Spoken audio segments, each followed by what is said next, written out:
Je pense qu'on est live. Salut tout le monde.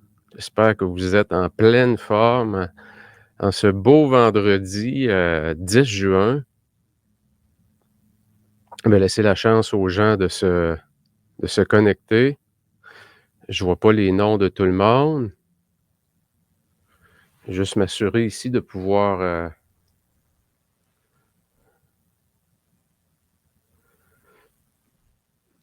OK, allô Denise.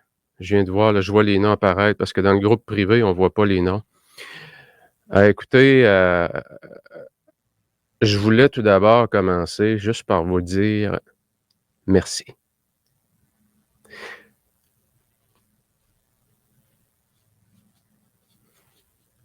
Ça a été... excusez-moi. Ça fait partie du processus, comme on dit, hein. Il m'est arrivé la même chose mardi quand j'étais avec mon groupe, puis je suis devenu émotif au début. Je pense que ça fait partie aussi du processus de guérison, comme on dit. Chaque étape que je franchis, c'est comme si j'ai besoin de la passer, puis l'émotion monte, comme si j'ai besoin de me prouver que je vais revenir comme avant. Merci, excusez. Merci d'être là, tout le monde.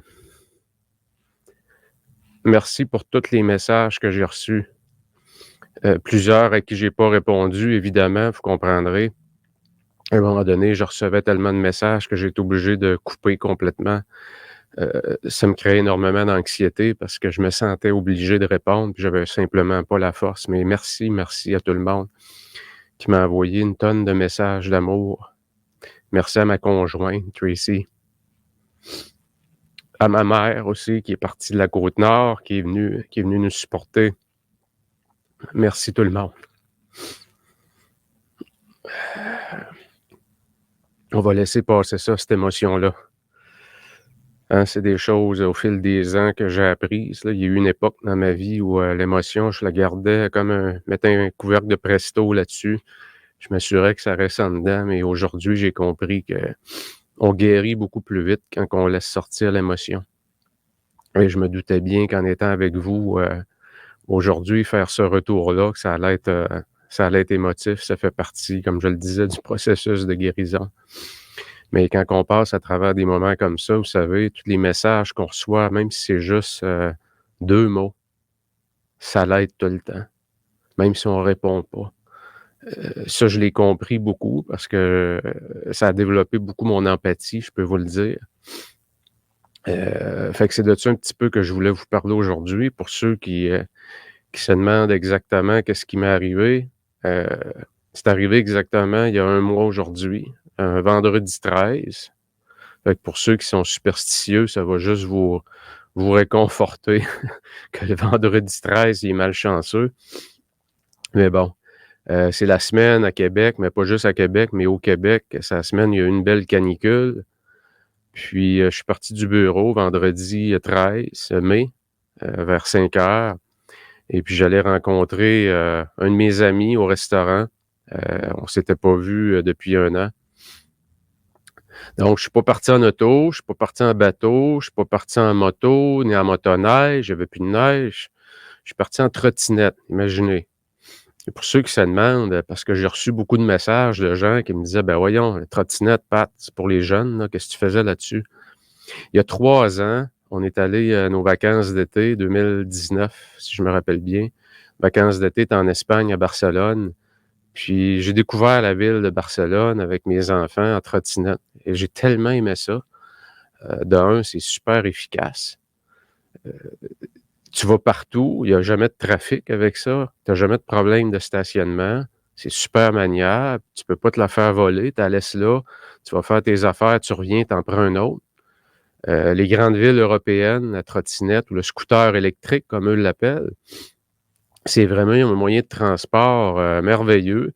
Puis, au-delà du côté efficace, ça procure aussi, dans mon cas, ça me procure un grand sentiment de liberté. Quand je suis sur la trottinette, tu es comme au vent, tu es en contact davantage avec la nature, un peu comme en moto. hein, motoneige aussi, on est proche de la nature, de l'air. Quand je dis la nature, évidemment, d'un centre-ville, la nature extérieure dans son sens large, évidemment. Donc, j'ai découvert la trottinette là et quand je suis revenu, ben, je m'en suis acheté une et puis je voyage en trottinette l'été souvent entre le bureau et la maison. Tous les jours d'été qu'il fait beau, je suis pratiquement toujours là-dessus. Alors, le vendredi 13 mai, ben, je suis parti, je suis allé souper au restaurant et en revenant à la maison, en traversant, pour ceux qui connaissent Québec, boulevard du Versant Nord et le parc technologique de Sainte-Foy, eh bien, il y a une espèce de petite passerelle qui est vraiment pas éclairée, qui est très noire. Et puis, j'ai passé à travers la passerelle et puis tout ce que je me souviens, c'est un gros bruit de métal. C'est ce que j'ai en tête et puis j'ai repris conscience, puis je savais que j'étais quand même assez blessé, là. Le sang qui me sortait de la bouche, mais j'avais mal partout et j'étais vraiment, vraiment sonné. À imaginer, j'ai réussi à rembarquer sur la trottinette et me rendre à la maison. C'est 25 minutes de là, sans trop j'avais aucune idée de ce qui m'était arrivé, de la gravité des blessures et puis en arrivant à la maison, ben, ça a pas été compliqué. L'ambulance est arrivée rapidement et puis le lendemain matin, ben, j'ai appris que j'avais un pouce gauche de fracturé, le sternum, 2 vertèbres dorsales puis 2 vertèbres cervicales. Fait que je peux vous dire que ça a été un gros choc, heu, surtout le matin puisque ma vessie fonctionnait plus. La vessie est connectée avec la vertèbre C4. On ne savait pas si j'allais avoir une intervention pour, éviter peut-être une paralysie possible, des membres du bas et excusez-moi, je devrais pas m'excuser d'ailleurs, hein, mais bon, ça fait partie ça aussi du processus. Et puis, écoutez, pour l'histoire s'est quand même bien terminée, après avoir travaillé sur la vessie un peu, tout a repris son cours normal et puis, finalement, ben, je vais m'en sortir sans séquelles, mais, c'est ce qui m'est arrivé. Je peux vous dire que ça ce qu'on appelle, frapper un mur là, solide là, ça en est bon celle-là. Ça en est bon pourquoi? Parce que quand il t'arrive quelque chose comme ça, c'est tout ton corps qui, je suis tombé vraiment dans la vulnérabilité. Je veux dire, tu pas capable de te lever de ton lit, tu pas capable de te laver, tu pas capable d'aller à la salle de bain seul, tu ça m'a fait réfléchir beaucoup d'aller dans cette zone-là, hein, qu'on n'est pas, pas habitué de demander de l'aide.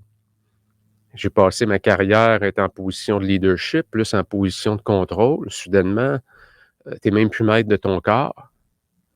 À la limite, tu as de la difficulté à être maître de ton esprit parce que quand tu pas maître de ton corps, puis ton corps te fait souffrir, tu tombes dans la peur, tu tombes dans l'anxiété, tu sais pas, puis quand tes bobos durent plus longtemps qu'ils devraient, ben, tu te demandes s'il y a pas d'autre chose. Tu es dans l'incertitude, la guérison. Hein, on est tellement branché sur notre corps quand on vit ça, qu'on amplifie aussi le mal un peu. On a juste ça à faire. On a juste ça à faire, souffrir et rester branché sur notre souffrance, puis cette souffrance-là physique, ben, amplifie aussi le mal qu'on a dans notre tête. Et quand vous mélangez ces 2-là ensemble, ça fait un beau cocktail, ça là. Ça fait un beau cocktail pour te remettre en question, te demander si tu vas être correct pour plus tard, tes clients vont-tu te lâcher? Tu tombes dans plein de scénarios catastrophes, hein, c'est ça qu'on fait quand on passe à travers une épreuve. La plupart, moi, quand je regarde les épreuves que j'ai eues dans la vie, quand je les regarde aujourd'hui, si je prends pas celle-là, ben, je les regarde avec le recul. Je me dis: «Bon, j'ai passé à travers tout. La preuve, c'est que je suis là aujourd'hui, puis je vais passer aussi à travers celle-là». Parce que je suis devant vous aujourd'hui, puis je sais que dans les 4 dernières semaines, il y a eu une belle progression.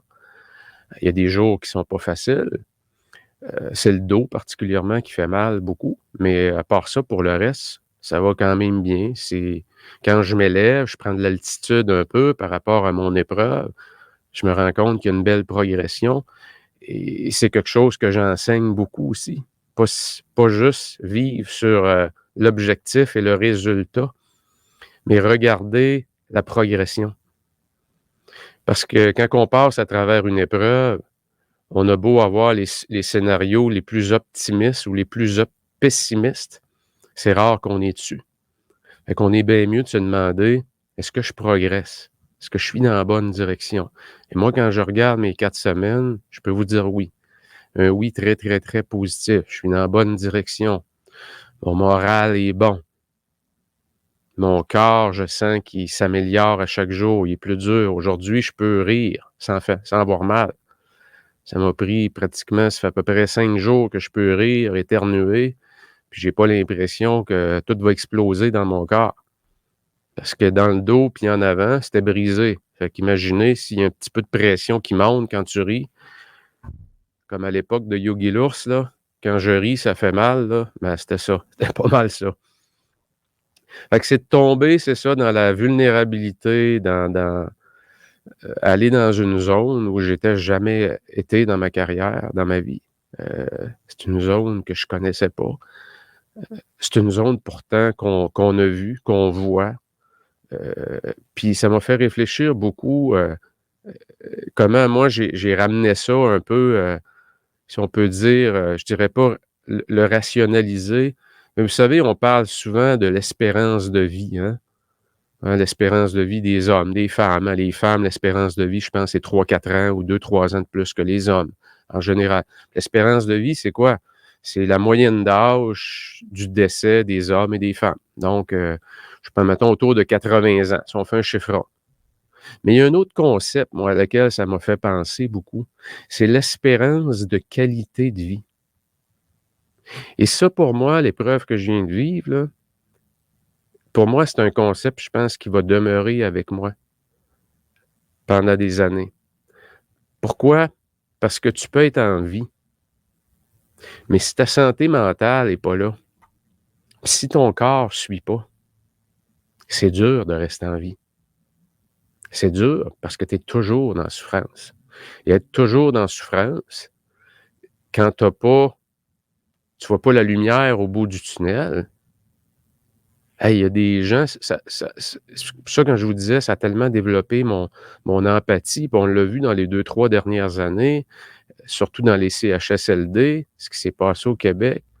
Puis je voyais passer ça aux nouvelles, puis c'est comme si mon empathie n'était pas interpellée par ce qui se passait là. Mais avec ce que j'ai vécu, ça m'a ramené un paquet d'histoires qui a passé dans les nouvelles, de gens qui étaient une journée complète, qui n'avaient pas été changés, qu'on n'avait pas apporté le médicament. Parce que, écoutez, je suis loin d'aller aussi loin que ces gens-là, où ils sont, eux, mais je suis allé dans cette zone-là, dans une grande vulnérabilité physique, aussi psychologique. J'ai tombé dans une zone où j'étais extrêmement vulnérable. Heureusement, elle n'a pas été longue. Heureusement, il n'y aura pas de conséquences, j'aurai pas de séquelles non plus de tout ça, mais ça m'interpelle beaucoup. Et quand tu vas avoir une espérance de qualité de vie, il faut que tu prennes soin de ta santé. Puis, si je suis ici aujourd'hui, après 4 semaines, après avoir eu toutes ces fractures-là, j'ai été bien entouré. Vraiment, vraiment bien entouré. J'ai eu beaucoup d'aide, beaucoup de messages, comme je vous dis. Donc ça l'a aidé à garder. Puis aussi, ben, comment moi je me suis développé au fil des ans, comme humain. Hein, ça aussi, ça fait partie des forces qu'on a ou qu'on a moins en dedans de nous. Ben ça m'a aidé beaucoup ici. Puis pourquoi mon corps récupère bien? Je pense aussi parce que j'ai quand même pris soin de mon corps, puis je me suis obligé par discipline à aller m'entraîner. Parce que je peux pas dire que j'aime aller au gym, mais ça fait des années que je vais au gym, hein. Puis aujourd'hui, j'ai comme une méchante raison de continuer à faire ça. Puis même d'aller un peu plus loin dans ça, de prendre encore plus soin de ma santé. Pourquoi? Parce que ça va m'aider à avoir une espérance de vie de qualité. Parce que quand on perd le mot qualité, laissez-moi vous dire, ça doit être long anti-péché la vie. Ça doit être long. Puis imaginez quand tu es tout seul en plus. Tu es tout seul, puis tu es entouré de monde malade. Aïe aïe, c'est l'enfer sur terre, c'est sûr. parce que j'y ai touché un petit peu. Juste un petit peu, pas beaucoup, mais juste un peu, mais juste assez pour que ça dise: «OK, wow, wow, wow, là, OK, là, Pat, tu as des raisons pas mal plus fortes pour continuer à prendre soin de toi. Pour t'assurer que mettre des chances de ton côté, c'est juste ça, parce qu'il peut t'arriver un autre bad luck, puis finalement, tu es invalide ou peu importe, on ne sait pas ce que la vie nous réserve. Mais s'il y a des choses que tu contrôles, sur lesquelles tu peux avoir une incidence, travaille dessus. Et c'est pas pour rien que je regarde quand je dis de la santé puis nos relations, c'est les 2 grands piliers de la vie et c'est aussi ce que j'enseigne dans ma méthode. Mais qu'est-ce qui m'a sauvé? Qu'est-ce qui m'a gardé? Mon moral aussi? Ben, c'est ces 2 piliers-là. C'est toutes les relations, c'est tous les messages que j'ai reçus. C'est tout le support que j'ai eu, tout l'amour que j'ai eu de partout. Si vous auriez vu des messages, j'en ai lu, ça m'a touché, là, c'était profond, là. Puis aussi, quand tu as la vulnérabilité de partager tes expériences, ce qui est vraiment enrichissant aussi, c'est que je me rends compte que ça aidait aussi beaucoup les autres. Hein, puis il y a eu une époque que j'osais pas. J'osais pas montrer mes faiblesses, j'osais pas aller dans la vulnérabilité. Pourquoi? Parce que les gens vont penser: «Ah, je pensais qu'il était plus fort que ça» et c'est tellement pas ça. C'est tellement pas ça. Donc, de voir aussi des messages de gens qui me disaient: «Hey Pat», je recevais des fois des personnes m'envoyaient comme 3 messages, ils me disaient: «Hey Pat, j'ai pensé à toi en fin de semaine». Je me disais: «Tabarouette, je suis chanceux moi». Je le réalisais pas. Tu sais, c'est ça un peu. C'est ça, partager ses épreuves. Puis j'ai reçu des messages de personnes qui me disaient: «Écoute, ça fait un mois, je suis malade». Le problème, c'est que moi, j'ai pas des os de brisé. Ici, c'est brisé. Personne voit où je suis malade et ça, c'est dur. Puis j'ose pas le partager et dans le partage, croyez-moi, il y a tellement de guérison. Partagez vos épreuves, parlez-en. Vous êtes pas obligé de faire comme moi, là, de partager. Moi, c'est ma business aussi, je suis en ligne. Mais je tenais à le partager parce que je le sais que pour moi, ça m'aide à guérir. Ça aide à me rendre plus fort aussi mentalement. Mais gardez pas vos problèmes en dedans de vous trop longtemps. Il y a peut-être une étape où, on les garde, puis c'est correct. Mais à un moment donné, il faut les partager parce que quand on les partage, on grandit. Quand on les partage, on se guérit. Alors je vous invite à aller vers ça. Un autre point que je voulais vous partager, c'est que ce qui m'a permis ce qui était dur au début là, c'est de l'accepter. Ça a été dur. C'était dur parce que tu veux pas affronter toutes les conséquences qui viennent quand tu es blessé comme ça. Que là, c'est pas une grippe ça là. C'est pas le COVID là, puis tu as le rhume un peu là. Parce que je l'ai eu le COVID aussi. Ça a duré 2 3 jours. Et là, quand je l'ai eu, j'ai testé positif. Dans ma tête, 2 jours, 3 jours, je suis correct. Ton horizon, il est court. Mais là, c'était comme, OK. Puis, quand tu es à l'hôpital aussi, ben, tu entends toutes sortes de verdicts. Il y a des gens qui vont te dire: «Hey, c'est minimum, 3 mois, là». J'en ai vu que ça les a pris 5 mois. Ben là, tu te dis: «Hey, mon été est scrappé. Ma business, elle va faire quoi? Elle va-tu fermer?» Et là, tu tombes partout. «Je vais faire quoi? Je vais». C'est ça, c'est accepter. Accepter d'aller dans l'incertitude et le jour où tu dis: «OK, je suis là, je suis séparé, je viens de perdre ma job, je viens d'avoir un verdict de ci, je viens d'échouer un examen». Hein, c'est ça des épreuves dans la vie, dans le fond, des problèmes financiers, peu importe c'est quoi. C'est qu'à un moment donné, il y a une étape, ça s'appelle tout simplement l'acceptation, hein. Le jour où tu l'acceptes, ben, ça enlève la pression. Tu peux te mettre à réfléchir un peu mieux. À regarder plus les choses en face, doucement. Commencer à regarder, voir si tu peux pas allumer une chandelle au bout de ce tunnel-là. Même si la chandelle, la mèche est courte, même s'il y a juste une petite lumière, là, ça fait rien. Elle est là pareil. Hein, mais une chandelle, vous savez, quand on l'allume, hein, c'est comme la cire à fond, à fond, à fond, puis à un moment donné, la flamme devient plus grande. C'est la même chose. Hein, on voit soudainement, tiens, jour après jour, on finit par se rebâtir un scénario dans lequel il y a plus de positif, un scénario où on finit par se dire, OK, c'est quoi mon opportunité? Qu'est-ce que j'ai à apprendre dans ça? Parce que dans toutes les épreuves, il y a des apprentissages. Moi, comme je vous le disais, ça a développé beaucoup mon empathie. Ça m'a amené dans une zone où j'étais jamais allé. Hein, de devoir demander de l'aide pour tout. Parce que mon corps était pas capable de bouger ou presque pas. De réapprendre à me lever du lit, c'était long, ça faisait mal. Se brosser mes dents. Écoutez, je pourrais vous nommer, j'avais jamais réalisé comment est-ce qu'un pouce pouvait changer des vies. C'est incroyable. Je pensais pas que le pouce pouvait nous aider à faire autant de choses. Je peux pas encore écrire parce que je suis gaucher, c'est le pouce gauche. Mais c'est toutes des choses qu'on réalise pas tant qu'on passe pas à travers, hein. Et là, évidemment, je vous parle du pouce, mais c'est toutes ces prises de conscience-là. Fait que, quand je disais, je pense, dans une communication, que des fois, je me demandais, je pratique beaucoup d'avoir 3 gratitudes par jour, même dans mon planificateur, j'ai un endroit pour ça.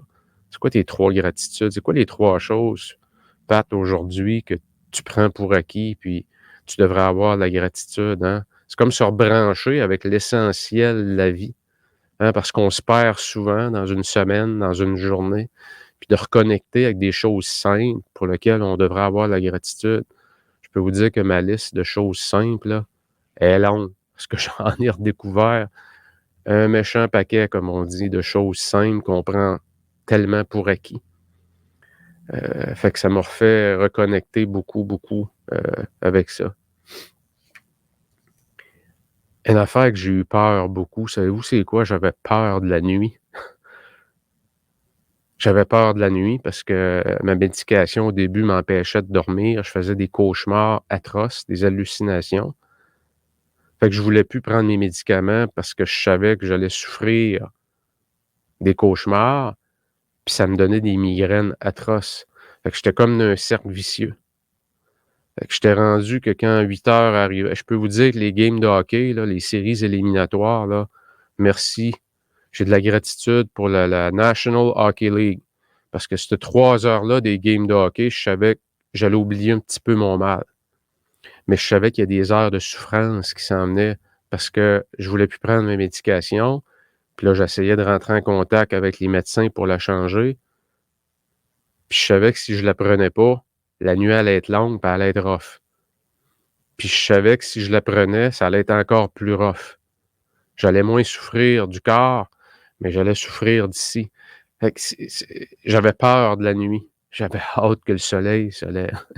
C'est drôle, hein? C'est d'autres choses, j'ai découvert que j'étais claustrophobe. Quand on m'a embarqué dans le tube pour la résonance magnétique, j'ai dit: «Là, tu me sors d'ici», là. Puis j'étais très morphiné, comme on dit, là.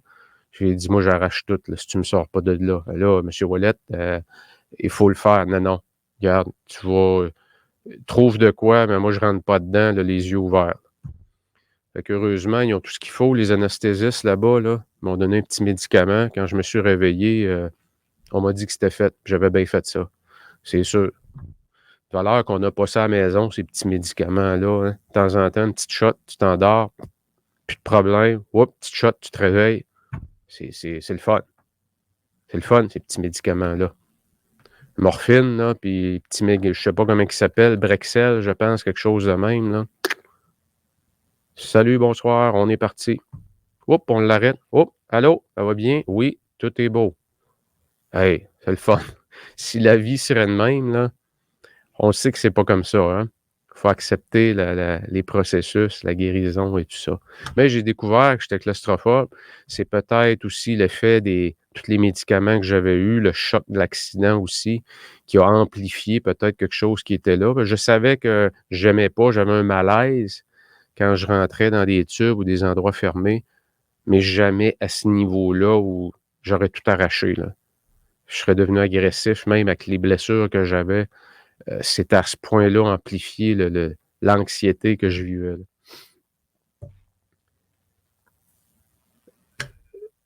Je pense que ça fait pas mal le tour. Je veux juste aller voir vos commentaires un petit peu. Il y a des gens qui demandent à mourir et on est plus en mesure de comprendre pourquoi. C'est tellement vrai, hein. C'est tellement, tellement vrai. Ça fait oui, absolument. Hein, c'est un gros débat. C'est un gros débat quand tu perds ta qualité de vie. Puis aussi, perdre ta qualité de vie, puis d'arriver à l'étape où tu es capable de commencer à... Vous savez, il y a l'émotionnel, puis il y a le rationnel. Puis quand on est heureux, ben, on est capable de bien calibrer ces deux zones-là. Quand on gère mal le bonheur, puis qu'on est dans un high, ben on sait ce que ça nous fait faire parfois. Ça nous fait faire des excès de plaisir. Hein, on est dans l'euphorie trop prononcée. Ça peut amener des excès d'alcool, des dépenses excessives. Vous savez tout ce que ça fait là, quand on tombe dans l'excès du bonheur. Quand on tombe dans l'excès du malheur ou de la souffrance, c'est la même chose. Hein, c'est d'essayer de prendre ces deux côtés-là, puis y mettre un petit peu de raison. Puis il faut accepter qu'il y a un moment où on est dans les excès, on est dans la souffrance, on est dans le bonheur extrême. Il faut rapidement aussi tomber sur terre, puis commencer à mettre un petit peu de rationnel dans ça. Puis finalement, on finit, comme je le disais, à avoir un petit peu la chandelle au bout du tunnel, puis se dire qu'on va revenir, puis commencer à poser des gestes. Ce qui m'a vraiment, vraiment aidé, là, je pense, là, puis c'est un de mes amis qui me disait ça, il me disait: «Pat, change tes objectifs». Et vous savez, je suis quelqu'un qui enseigne ça, et quand il m'a dit ça, je comprenais pas trop, mais j'ai réalisé dans le fond que une de mes victoires, là, qui est arrivée, c'est quand j'ai pris ma douche tout seul et que j'étais fier de moi. J'étais content. Je me suis dit: «C'est ça ma victoire aujourd'hui. Hein, je viens de prendre ma douche tout seul». Ça, c'est un signal. C'est un signal que je suis dans la bonne direction. Donc mes objectifs, c'était des choses tellement simples, mais en même temps, c'est là-dessus que j'ai rebâti aussi. C'est sur chacune de ces victoires-là, parce que chaque victoire m'indique que je progresse. Chaque victoire me dit: «Je suis dans la bonne direction», et ça, ben, ça travaille le mental positivement aussi. Puis le reste, les grands objectifs pour l'année, puis tout ça, on met tout ça de côté. On n'est pas là, là. On est loin d'être là. Qui est l'objectif? C'est la guérison. C'est de mettre toute mon énergie, mon focus pour revenir. Puis aujourd'hui, si je regarde un mois après, un des défis que je vais avoir dans le prochain mois, et je n'ai déjà eu des signaux hier, c'est de gérer les moments où ça va vraiment bien. Et savez-vous pourquoi? Parce qu'on a tendance à se mettre des lunettes roses souvent, quand ça va bien, puis on s'imagine qu'il y a plus de problème.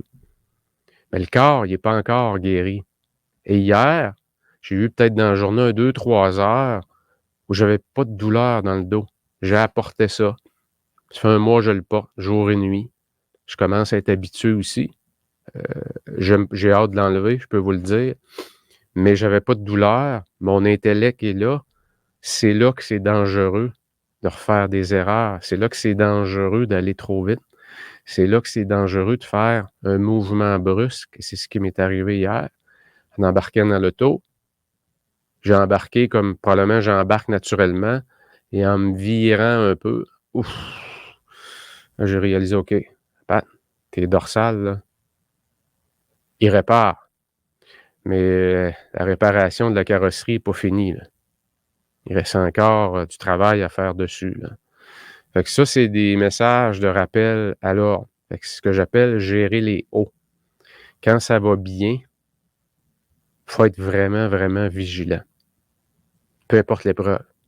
Quand tu tombes dans la phase où tu commences à voir vraiment la progression, faut être vigilant dans nos périodes où ça va vraiment bien, parce qu'on peut faire des belles erreurs encore.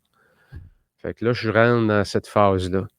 Mais je suis conscient de ça, puis avec ce qui est arrivé hier, je me suis dit: «OK, doucement, doucement». Et c'est pas facile d'apprendre, à ralentir.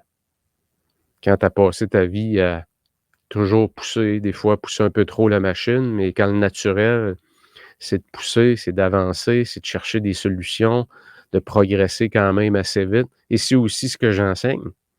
Vous pouvez comprendre que garder cordeau serré, là, mon grand-père avait des chevaux, puis il y en a parfois qui étaient plus difficiles à maîtriser que d'autres, là. Fallait de tenir les cordeaux un peu plus serrés dans la mâchoire, là. Et là, c'est ça, là.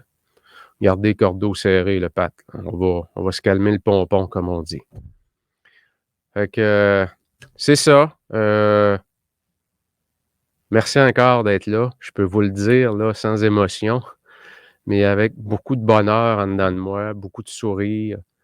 Heu, Si ça peut vous amener peut-être à prendre plus soin de votre santé, à mettre plus l'accent là-dessus, sur vos relations aussi, hein, à vous bâtir un beau cercle de support qui va vouloir vous aider. Écoute, comme je disais, j'ai eu de l'aide de partout, des gens qui voulaient m'aider dans le business, des témoignages de gens. Écoute, j'avais une armée qui voulait venir à la guerre avec moi parce que le chef avait reçu une balle, mais il allait pas mourir. Il était juste blessé. Il y avait une armée qui voulait se battre pour moi. C'est incroyable. Je l'avais pas réalisé qu'il y avait autant de gens autour de moi. On le réalise pas souvent parce que surtout quand on se permet parfois pas assez d'être vulnérable et on a un peu cette image-là d'être quelqu'un qui est fort, qui est solide, qui dégage ça, puis on devient parfois un peu prisonnier de notre identité. Alors que d'aller dans la vulnérabilité, ça enlève tellement une tonne de pression, hein, ça nous libère et ça nous guérit plus vite. Alors mes amis, mes leaders, mes entrepreneurs qui carburez à la guérison, je vous salue. Je vous souhaite un super beau week-end. Je vous souhaite de repenser à votre plan pour prendre soin de vous autres, de votre santé mentale, de votre corps, de votre alimentation, de mettre un peu plus d'accent là-dessus parce que ça va vous permettre d'avoir les forces quand l'épreuve va arriver. Je le sais, moi, qu'il va y avoir une autre tempête dans ma vie parce que c'est ça la vie. La vie, c'est une succession de tempêtes. Des fois, on peut être un 10 ans, il y en a pas de gros, c'est des petites tempêtes, des mini-tempêtes, mais il y en a toujours et il y en aura toujours, c'est ça la vie. Ce qui est beau, c'est qu'à travers ces moments-là, c'est là aussi qu'on voit vraiment nos forces, c'est là qu'on grandit le plus à travers ces épreuves-là. Et s'il y en avait pas d'épreuves dans la vie, imagine, on n'apprendrait pas grand-chose, je pense. On a souvent la tête dure, hein? Quand tout va bien, là, puis qu'on a nos lunettes roses, puis que pas de problème d'argent, pas de problème de santé, la vie est belle, c'est la grosse vie. Si ça serait juste ça, je pense qu'on serait paresseux un petit peu pour tirer des bonnes leçons.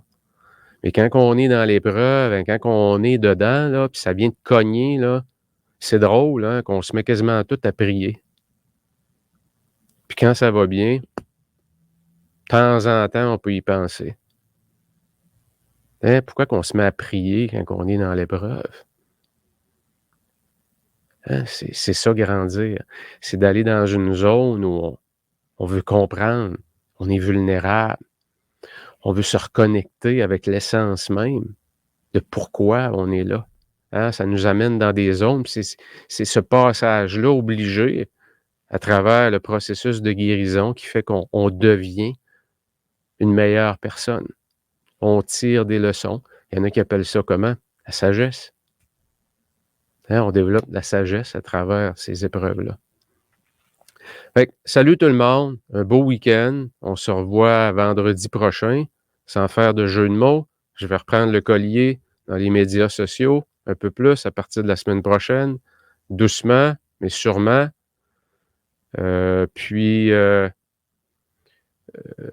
ayez pas peur de prendre votre trottinette si vous aimez ça. Puis, pour ceux qui se demandaient, tu vas-tu retoucher à ta trottinette, Pat? C'est sûr que oui. Mais je peux vous dire une chose, je vais être beaucoup plus vigilant. Ça, c'est certain. Mais oui, parce que je veux pas me priver de bonheur à cause d'un événement comme ça. Donc, je vais choisir peut-être des moments différents. Je vais être plus vigilant. Mais comme j'aime faire ça, je vais continuer à le faire. Je vous le dirai d'ailleurs. Et je ne ferai pas ça un vendredi 13. Je peux vous le confirmer, même si je ne suis pas très superstitieux. Salut tout le monde. Un beau week-end. Profitez-en. Je vous aime. On se revoit bientôt. Bye bye.